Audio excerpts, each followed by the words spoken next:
देखिए बेटा, आज का हमारा टॉपिक है सरयू काव्य खंड का अध्याय 9 पेशोला की प्रतिध्वनि। कवि है जयशंकर प्रसाद।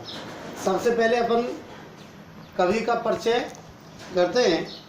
कवि जयशंकर प्रसाद का जन्म 30 जनवरी 1890 को काशी के एक सोंगनी साहू परिवार में हुआ था। इनके पिता देवी प्रसाद जो है पान और चूरण का उसका सुपारी का काम किया करते थे। वो भी काव्य रचना कर दिया करते थे। वो एक जाने माने सेठ थे काशी के। इनके अल्पायु में ही इनके लगभग जब ये 12 साल के थे तो इनके पिता की मृत्यु हो गई। इसलिए इनकी जो नियमित शिक्षा है वो नियमित शिक्षा सातवीं क्लास तक ही हो पाई थी। उसके बाद में इन्होंने घर पर ही संस्कृत, अरबी, फारसी, बंगला आदि भाषाओं का अध्ययन घर पर ही किया था। ये अपने बड़े भाई के साथ साथ दुकान में भी जो है सहायता किया करते थे। पिता की मृत्यु के बाद में इनके बड़े भाई ने ही इनकी दुकान को संभाला और ये उनकी सहायता किया करते थे। घर पर ही इन्होंने अध्ययन किया। इन्होंने उससे इनको काफ़ी ज्ञान हुआ। ये छायावाद के आधार स्तंभों में से एक थे। छायावाद के जो 4 कवि थे, आधार स्तंभ जो थे, पंत प्रसाद, निराला, वर्मा, उनमें से एक थे। ये इनकी जो अल्पायु है भाई 1890 में तो जन्म हुआ, वैसे तो 89 भी कहते हैं, कहीं कहीं 89 लिखा हुआ है, और 1937 में मृत्यु हो गई। मतलब लगभग 48 साल की उम्र में इन्होंने 21 तो नाटक लिखे थे, कुछ मौलिक रचनाएं और कुछ अनुदित रचनाएं। इसके अलावा जो है जैसे चंद्रगुप्त है, स्कंदगुप्त है, जन्मेजय का नाग यज्ञ है, ध्रुवश्री है, आदि नाटकों की रचना की थी। और इसके अलावा जो काव्य रचनाएं हैं वो काव्य रचना कामायनी महाकाव्य लिखा है। इससे इनको बड़ी प्रसिद्धि मिली थी। कामायनी झरना, आंसू, लहर,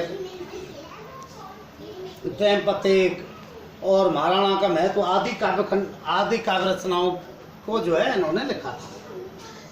ये जो रचना है पेशोला की प्रतिध्वनि, ये महाराणा का महत्व काव्य रचना में से ही संकलित की गई है।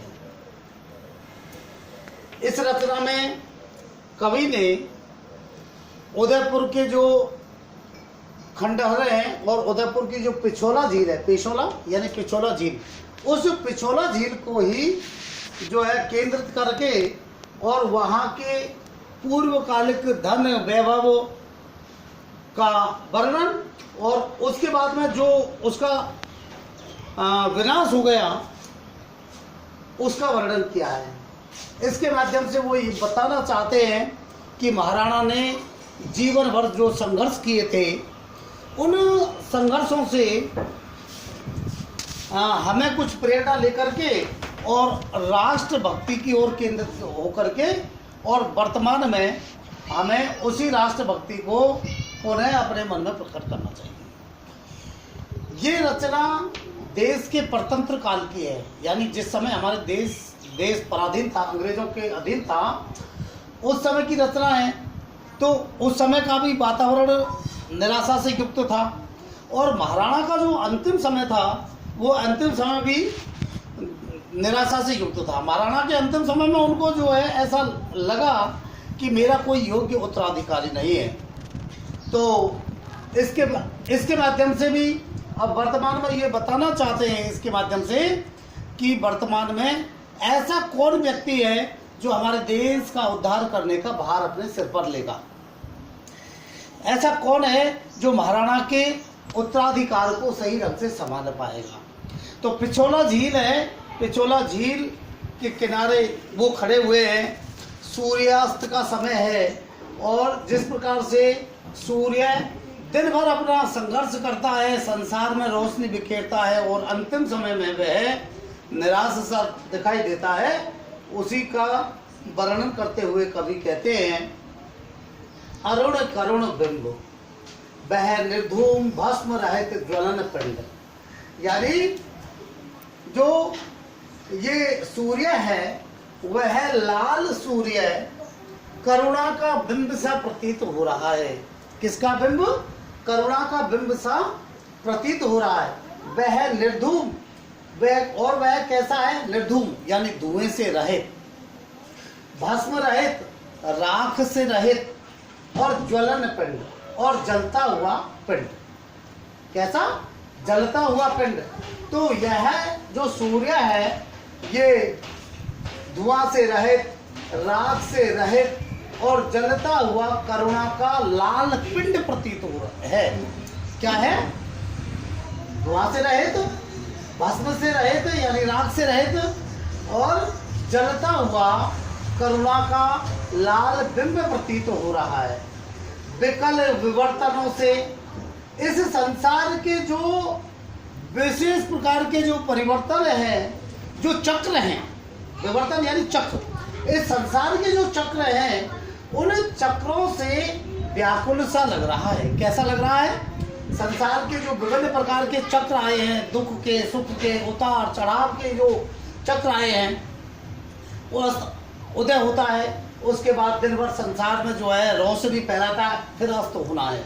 तो इस प्रकार से उनके इस संसार के चक्रों से व्याकुल सा दिखाई दे रहा है, तो विरल परिवर्तनों से।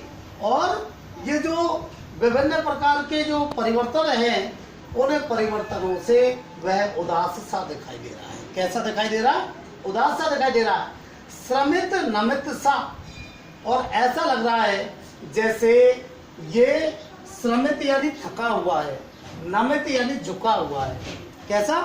श्रमित नमित सा यानी संसार के इन चक्रों से थका हुआ और झुका हुआ सा है। पश्चिम के व्योम में है आज निरवलंब सा। तो ये आज पश्चिम के आकाश में, व्योम में यानी आकाश में, आज बिना किसी सहारे के स्थित सा दिखाई दे रहा है। निरवलंब, अवलंब यानी सहारा, और निरवलंब यानी बिना सहारे के। तो आज पश्चिम के आकाश में यह बिना सहारे के दिखाई दे रहा है, स्थित है। आहुतियां विश्व की अजस्र लुटाता रहा। ये इस संसार के लिए जो है लगातार अपनी किरणों की, अपने उपकार की आहुतियां लुटाता रहता है। आहुतियां विश्व की अजस्र लुटाता रहा, अर्थात इस संसार के लिए जो है लगातार आहुतियां लुटाता रहता है। अब आप देखिए, सूर्य की ही मेहरबानी है कि इस प्रकृति में हमारा जीवन है, विभिन्न प्रकार के जीवों की उत्पत्ति है, विभिन्न प्रकार की वनस्पति की उत्पत्ति है। इन सब का मूल कारण है सूर्य, और अपनी किरणों से ही पौधों की वृद्धि करता है, इंसानों को जो है रोशनी देता, प्रकाश देता, ताकत देता है। तो ये सब सूर्य की ही कृपा है। तो ये उसी की आहुतियां हैं। सतत सहस्त्र करमाला से ये अपने विश्व को लगातार जो आहुतियां लुटा रहा है, सतत, अजस्र निरंतर, सतत यानी निरंतर, सहस्त्र यानी हजारों, कर माला यानी किरणों रूपी माला से। तो किरणों की पंक्तियों से यानी अपनी किरणों की पंक्तियों से लगातार इस संसार को जो है आहुतियां लुटा रहा है। क्या लुटा रहा है? आहुतियां लुटा रहा है, अपनी किरणों की आहुति। इन किरणों से ही हमारा जीवन है। तेज ओज बल जो वदान्यता कदम्ब सा।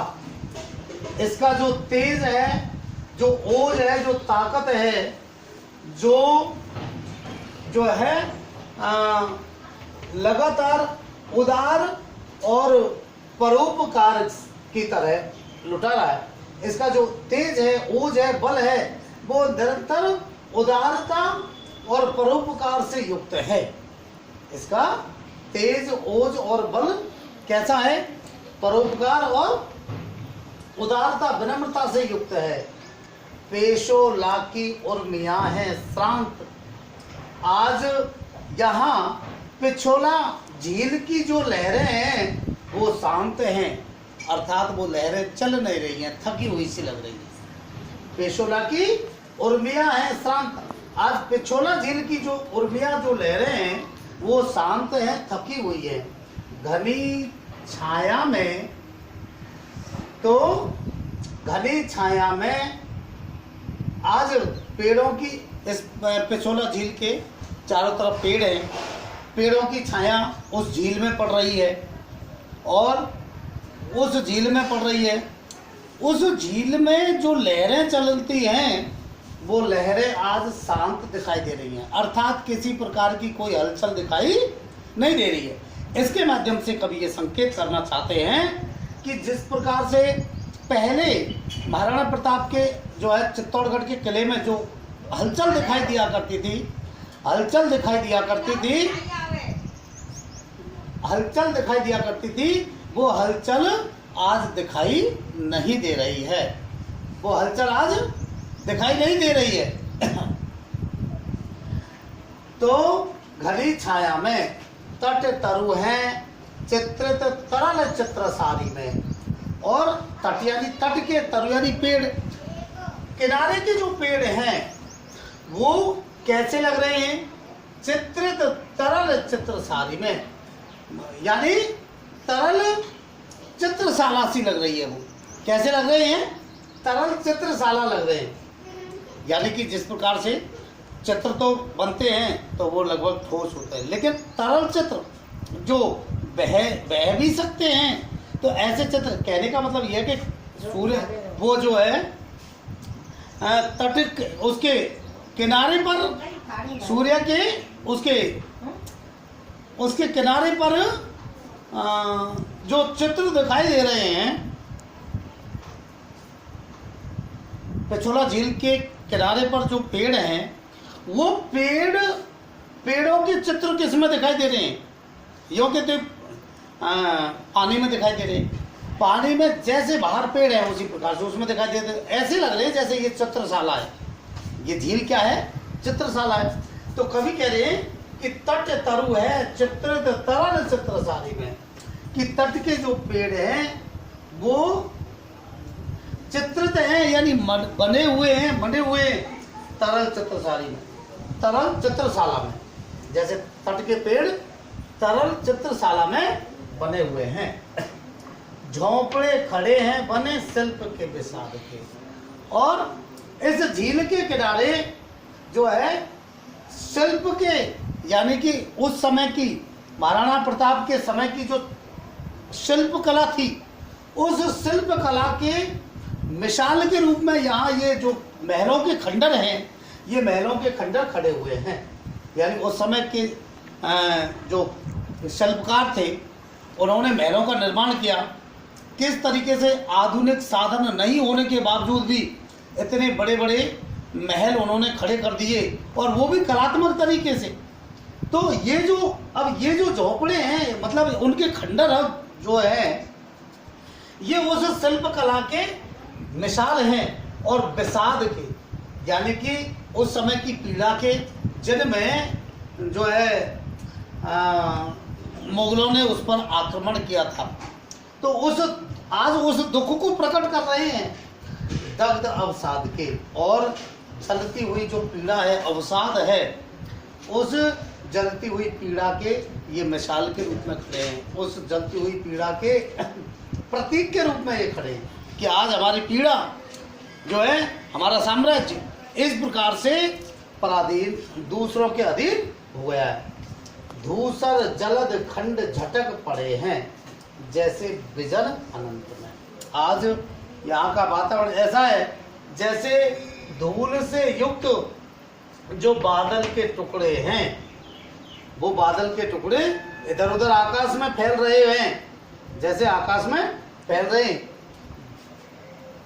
एकांत में और अनंत आकाश में फैल रहे, इसी प्रकार से आज ये झोंपड़े अर्थात महलों के खंडर खड़े हुए हैं।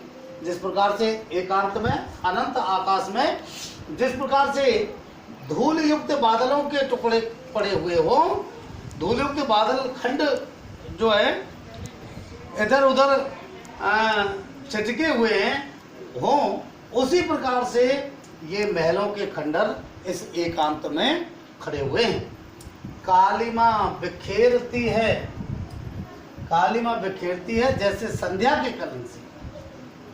तो आज यहाँ संध्या का समय हो गया है, तो यहाँ अंधकार छाने लगा है। क्या छाने लगा है? अंधकार छाने लगा है। तो ये कालीमा जो है, ये अंधकार है, ये ऐसा लग रहा है जैसे संध्या का कलंक है। क्या है? संध्या का कलंक है, उपमालंकार है, कदम सामने उपमा है। तो कालीमा बिखेरती है संध्या के कलंक से। आज ये जो कालीमा है ये बिखर रही है, ये इस प्रकार से बिखर रही है जैसे संध्या का कलंक, सायंकाल का कलंक फैल रहा है, जैसे कलंक फैल जाता है, उसी प्रकार से आज यहाँ जो है अंधकार फैल रहा है। दुंदुभी मृदंग तूर्य शांत सब मौन है। यहाँ कभी महाराणा के इन महलों में कभी जो है दुंदुभी, मृदंग, तुरई आदि बजते रहते थे, क्योंकि जिस समय महाराणा का शासन था, राजाओं के शासन में जो है दुंदुभी, मृदंग, तुरई आदि विभिन्न प्रकार के वाद्य यंत्र बजते रहते हैं। तो उस प्रकार के ये जो वाद्य यंत्र हैं, ये आज सब शांत हैं, आज वो बज नहीं रही, क्योंकि साम्राज्य समाप्त हो गया है। फिर भी पुकार सी है गूंज रही व्योम में, फिर भी ऐसा लग रहा है कि इस आकाश में एक पुकार गूंज रही है। फिर भी ऐसा लग रहा है कि इस आकाश में एक पुकार गूंज रही है। कौन लेगा भार यह, कौन बिचलेगा नहीं, कि इस देश के स्वतंत्रता के भार को, महाराणा के इस उत्तराधिकार को, हमारे देश की समृद्धि और स्वतंत्रता के भार को कौन लेगा, भला कौन विचलित नहीं होगा। दुर्बलता इस अस्थि मांस की, ठोक कर लोहे से, परख कर वज्र से। इस शरीर की जो दुर्बलता है उसको लोहे से ठोक कर, यानी मजबूत करके, परख कर वज्र से, यानी वज्र की तरह अपने आप को मजबूत बना करके प्रल्योल का खंड के निकष पर कसकर, यानी प्रलय उल्का, प्रलय जिस समय होती है, उल्कापात होता है, उसके टुकड़े के निकष यानी कसौटी, उसकी कसौटी पर कस करके और चूर्ण अस्थि पुंज सा हंसेगा टास कौन, और हड्डियों के चूर्ण की तरह, अस्थि पुंज सा हड्डियों के चूर्ण की तरह, उसके अस्थि पुंज की समान भला कौन अट्टहास करेगा, यानी कि कौन जो है विषम परिस्थितियों में अपने आप को मजबूत बना करके और अब इस विषमता की कसौटी पर खरा उतर करके, और भला कौन अट्टहास करेगा कि हाँ हम इस देश की स्वतंत्रता का भार लेंगे। इस प्रकार से इसके बाद में इसको कल पढ़ाएंगे। अब आप देखिए, इसमें भाषा संस्कृत निष्ठ साहित्य, खड़ी बोली हिंदी भाषा का प्रयोग हुआ, अनुप्रास, उपमा, श्लेष, प्रश्न, रूपक, आक्षेप आदि अलंकारों का सुंदर प्रयोग हुआ है। कवि ने अस्त होते हुए सूर्य की स्थिति में राणा प्रताप के जीवन के अस्त काल को ही प्रतिबिंबित किया है। जिस समय राणा प्रताप का जीवन जो है समाप्त होने की ओर था, सूर्य की तरह उन्होंने भी अपने पूरे जीवन भर तामसी शक्तियों से जो है आक्रमण किया था महाराणा प्रताप के ऊपर। अन्य भी कुछ इस प्रकार के शासक थे, तो तामसी शक्तियों से संघर्ष किया और अपने प्रजाजनों को तेज, ओज और बल की प्रेरणा का दान किया उन्होंने। लेकिन जीवन के अंतिम संध्या में वे बेबस, सूरज की तरह निराश और असहायता से व्यथित दिखाई पड़े थे, क्योंकि उन्हें कोई योग्य उत्तराधिकारी दिखाई नहीं दिया था। इस प्रकार से यहाँ तक आज आपने पढ़ाया। उसके बाद में सोमवार